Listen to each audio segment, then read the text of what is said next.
வணக்கம். நான் உங்கள் இமானுவேல். நேற்றைய இரவு நேர வீடியோவில் நான் சில தகவல்களை உங்கள் கூட பகிர்ந்து கொண்டிருந்தேன். அதன்படி பார்த்தீங்கன்னாக்கா, சுழற்சியானது வடகோடி இலங்கைக்கு மிக நெருக்கத்தில் இருக்கக்கூடிய கடலோர பகுதிகளில் அடுத்து வரக்கூடிய சில மணி நேரங்களில் நிலை கொள்ள இருக்கிறது. அதன் பிறகு அது மேலும் நகர்ந்து டெல்டாவிற்கு மிக நெருக்கத்தில் இருக்கக்கூடிய வங்கக்கடல் பகுதிகளில், அதாவது டெல்டாவின் கடலோர மாவட்டங்களுக்கு கிழக்கில் நிலை கொள்ளும். கரையோரத்திலே கொஞ்சம் தூரம் அது நகர்ந்து செல்லும். அதனால வடகடலோர மாவட்டங்களில் கனமழை முதல் மிக கனமழை அடுத்து வரக்கூடிய 24 மணி நேரத்திலிருந்து 48 மணி நேரத்திற்கு இருக்கிறது என்பது போல தான் சொல்லியிருந்தேன்.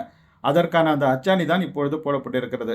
நேற்றைய பிற்பகல் நேர குரல் பதிவிலும் சரி, நேற்றைய இரவு நேரத்திலும் சரி, நான் உங்கள்கிட்ட மென்ஷன் பண்ணி சொல்லியிருந்தது, டெல்டாவில் முதல்ல கனமழை பதிவாக தொடங்கும் அப்படிங்கிற மாதிரி. அதன்படி நாகை மாவட்டத்தில் வேளாங்கண்ணிலாம் செஞ்சுரியை தாண்டிடுச்சு மழை அளவு.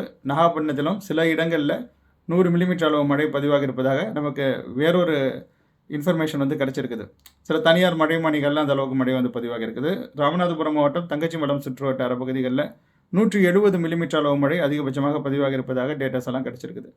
மொத்தத்தில் ராமநாதபுரம் மாவட்ட கடலோர பகுதிகளில் மழை பதிவாகிவிட்டது. இப்போ கூட நான் 8:30 மணிக்கு பிறகு கூட நான் அந்த டேட்டாஸை செக் பண்ணிகிட்டு இருக்கும்போது 8:30 மணிலேருந்து இப்போ மணி பார்த்தீங்கன்னாக்கா காலை ஒரு 9:30 மணி ஆகுது. அதாவது இன்றைக்கு தேதி 21/10/2025 அக்டோபர் மாதம் 21ஆம் நாள் 2025ஆம் வருடம் தீபாவளிக்கு மறுநாள். இப்போ ஒரு மணி நேரத்திற்குள்ளாவே பாம்பன்லலாம் பார்த்தீங்கன்னாக்கா 35 மில்லிமீட்டருக்கும் அதிகமான அளவு மழை பதிவாகிவிட்டது. ஸோ மொத்தத்தில் பார்த்தீங்கன்னாக்கா கனமழை பதிவாகி கொண்டு இருக்கிறது. அடுத்து வரக்கூடிய 24 மணி நேரத்தில் டெல்டாவின் கடலோர மாவட்டங்களில் கனமழை முதல் மிக கனமழைக்கு வாய்ப்புகள் இருக்குது. அது டெல்டாவை நெருங்கிய பிறகு, அதாவது டெல்டாவிற்கு கிழக்கில் இருக்கக்கூடிய கடல் பகுதிகளில் நிலை கொள்ளும் பொழுது புதுச்சேரி சென்னை பெல்ட் ஆக்டிவ் ஆகும். ஸோ இதுதான் நடக்க போகுது.